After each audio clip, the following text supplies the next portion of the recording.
ভারত পাকিস্তান উত্তেজনা প্রায়শই আমাদের দৃষ্টি আকর্ষণ করে, কিন্তু এর আড়ালে আমরা একবিংশ শতাব্দীর সবচেয়ে বড় ভূ অর্থনৈতিক সংকটটি প্রায়শই মিস করে যাই: চীন ও আমেরিকার মধ্যকার যুদ্ধ।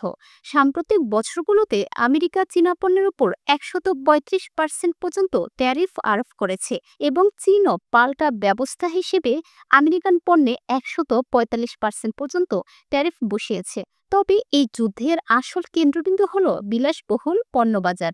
বিশ্বের বিখ্যাত বিলাসবহুল ব্র্যান্ডগুলো যেমন Louis Vuitton, Dior, Chanel, Hermes, Gucci, Armani, Prada, Balenciaga, Burberry এবং ইভো সেলোরার মতো ব্র্যান্ডগুলো তাদের উৎপাদন মূলত চীন করে থাকে।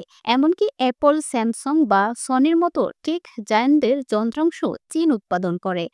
কিন্তু চীন এখানে শুধু ট্যারিফ যুদ্ধে সীমাবদ্ধ থাকেনি, তারা একটি মনস্তাত্ত্বিক ও বিপণন কৌশলও গ্রহণ করেছে, যা পশ্চিমা ব্র্যান্ডগুলোর ভীত নাড়িয়ে দিয়েছে। সোশ্যাল মিডিয়া প্ল্যাটফর্ম, বিশেষ করে টিকটকের মাধ্যমে চীন এই বিলাসবহুল ব্র্যান্ডগুলোর আসল উৎপাদন খরচ প্রকাশ করে দিয়েছে।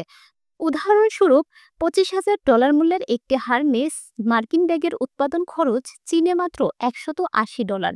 ডিওরের $১২০০ হিলের ফ্যাক্টরি খরচ $৪০, $৭০০ গুচি বেল্টের উৎপাদন খরচ $২৫ এবং $৪০০ গুচি টি শার্টের উৎপাদন খরচ মাত্র $20। এমনকি একটি আইফোনের যন্ত্রাংশের উৎপাদন খরচ $১০০-এরও কম, যা কয়েক গুণ বেশি দামে বিক্রি করা হয়। চীন এখানেই থামেনি, তারা এই পণ্যগুলোর আসল দামে বা ওইএম সংস্করণ বিক্রির জন্য অনলাইন মার্কেটপ্লেস খুলেছে। এখন একজন ক্রেতা $১০,০০০ স্যুট $১০০ কিনতে পারেন, যেখানে পার্থক্য কেবল লোগোতে। চীনের এই কৌশল শুধু বাজারকে বিপর্যস্ত করছে না, বরং আমেরিকার ব্র্যান্ড ইকুইটির উপর একটি বড় হুমকি তৈরি করেছে। তারা প্রমাণ করছে যে বিলাসবহুলতা মানেই গুণমান নয়, বরং এটি একটি দক্ষ ব্র্যান্ডিং কৌশল। যদিও আমেরিকাকে পরাজিত করা এখনো কঠিন, চীন দ্রুত তাদের নিকটতম প্রতিদ্বন্দ্বিতে পরিণত হচ্ছে। এই অর্থনৈতিক যুদ্ধে চীন বর্তমানে এগিয়ে রয়েছে, পশ্চিমা বিলাসবহুল ব্র্যান্ডগুলোর মূল্য ধারণাকে চ্যালেঞ্জ করে এবং বিশ্বব্যাপী ভোক্তাদের মধ্যে নতুন চিন্তার জন্ম দিচ্ছে।